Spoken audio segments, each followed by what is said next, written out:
Yup, that's me. You're probably wondering how I got into this situation.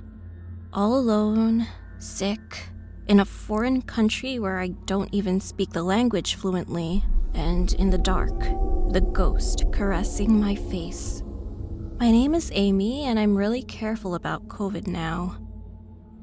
When I leave my house, I always wear a mask.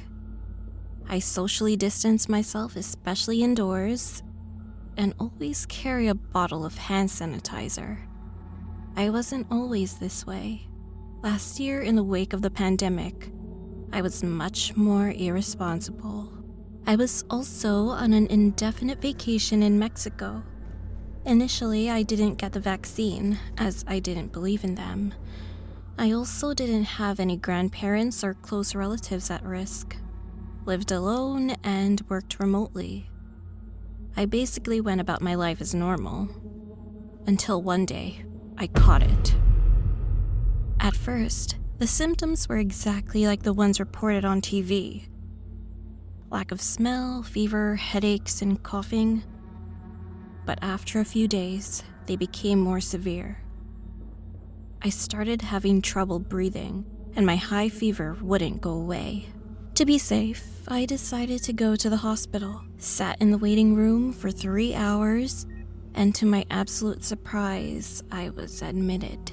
It seemed ridiculous to me, so I tried to talk myself out of staying. It was probably going to go away in a few days, but I chickened out and decided to stay. The night in the hospital was really long and stressful. Everyone was swamped with patients.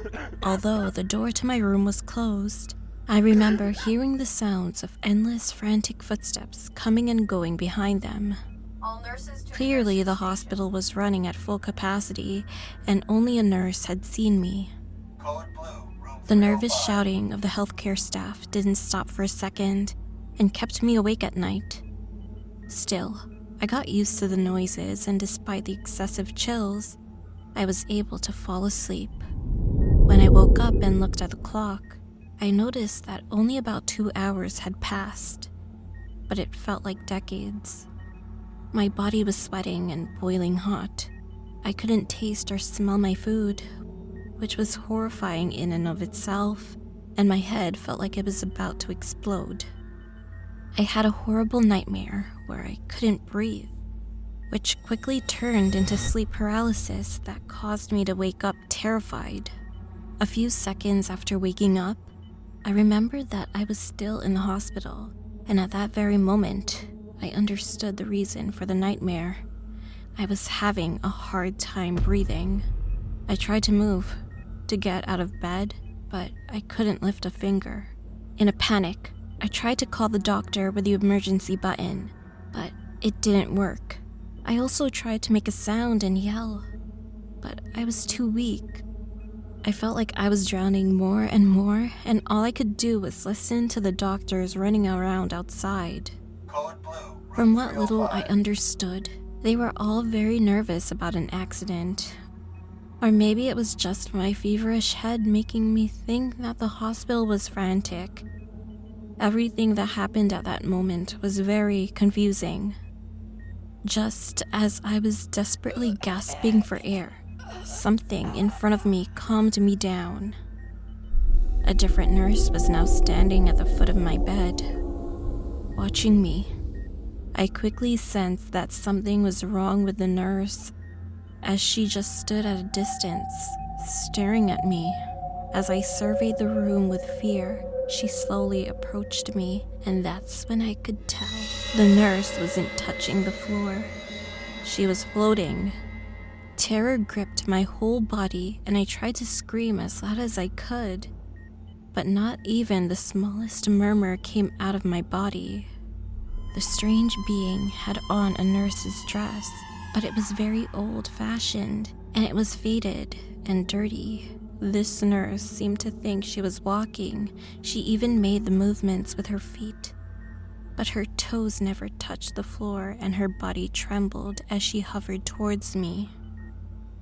When she reached my bedside, we saw each other's faces for the first time. She was a young nurse, quite pretty, and had a compassionate look in her eyes. But something was wrong with her.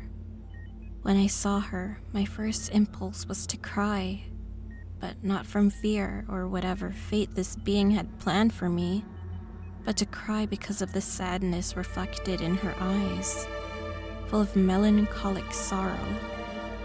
At that moment, my mind went blank, and I did nothing but feel sorry for her, although I didn't know why. Suddenly, she reached her hand towards me and began caressing my face. Her hand was so cold that I snapped out of my trance and panicked again. This girl was clearly not alive. What was she doing to me? I felt I had to desperately run for the door, call for help, and escape, regardless of what would happen to me if she caught me. As I was planning my escape, my eyelids began to feel heavy, and before I knew it, I was suddenly falling asleep. When I woke up the next day, I felt perfect. It all felt like a dream, and I could move my body again. I was over the worst part of the illness, and by a miracle, I could breathe perfectly, like nothing had happened. The strange ghost was no longer in my room, and strangely, I felt no fear or anything. I just felt lighter, more relaxed. As a nurse entered the room, I realized that there was a picture next to me, where the nurse from my dreams hung. I began to think that maybe she did take care of me and was one of the nurses on duty, and I imagined everything else because of the fever. I asked the nurse who the girl in the picture was, hoping she would tell me that the nurse was either the daughter of a man who built the hospital, a donor, or a woman with a very important position who dressed up as a nurse for fun. The nurse very nonchalantly said that it was La Planchada, a nurse who had died in this very room many years ago. According to the nurse, La Planchada was a dedicated nurse who attended to the patients in this room and saved their lives, just as she did with me. Her name was Yuleila. She was a very dedicated nurse in the 1930s, and her patients, sick and poor, were her top priority in life. She was very professional and well-kept, with her clean, ironed uniforms. Many of her colleagues were jealous of her, since she was the favorite amongst doctors and patients. But everything changed once a new doctor was hired at the hospital. The handsome, tall Dr. Joaquin, who charmed everyone. He pursued Yuleila, and eventually she fell in love with him and became her first boyfriend. This was a distraction and caused her to make mistakes on the job.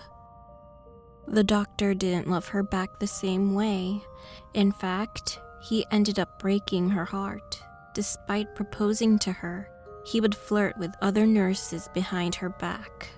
And one day, he left for a 2-week medical seminar, and he never returned.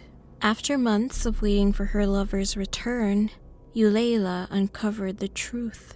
The doctor had resigned from the hospital. He met someone new during his seminar and was now married. The news ruined Yuleila. She was never the same. She became cold and neglected her patients. Supposedly, she would forget to give them medication and even gave one of them the wrong injection. The patient died and she was fired. She eventually became sick herself and died at a hospital. She became a ghost after her death and continued to treat patients. Some say it is a kind of atonement for her sins, due to the patients who died from her failure to perform her duty as a nurse towards the end of her life. A strange feeling of fear and happiness ran through my body simultaneously. I immediately knew that she had visited me last night and healed me with her touch. At that moment, I felt very grateful, but also creeped out to have been caressed by a ghost. From then on, I decided that I was going to start taking care of myself. Because as easy as this spirit saved my life, Maybe she would take it away from me if she saw me again.